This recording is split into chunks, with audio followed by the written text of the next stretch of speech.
যারা যারা নতুন ওয়াটার কালার শিখছো তাদের জন্য এই ভিডিওটা।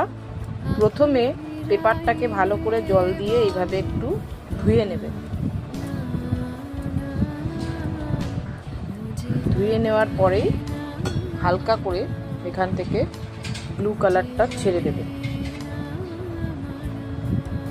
বেশি ব্রাশ দিয়ে ঘষাঘষি করবে না, কালার জাস্ট হালকা করে জল দিয়ে ধোয়ার পরে টাচ করে দেবে। হয়ে গেল। নেক্সট কি হবে, যদি সিনারিতে গাছ থাকে তাহলে সেটা এরকমভাবে টাচ করে দেবে। তোমাকে বেশি কিছু করতেও হবে না, আর সময়ও কোনো নষ্ট হবে না। এইভাবে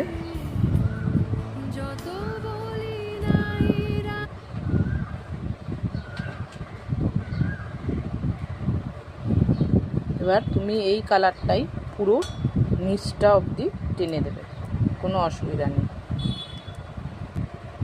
এই ব্রাউন কালারটা দিয়েই বাড়ির চালাটা আর এই রাস্তাটা পুরো এইভাবে কমপ্লিট করে দেবে। এইবার শাড়িতে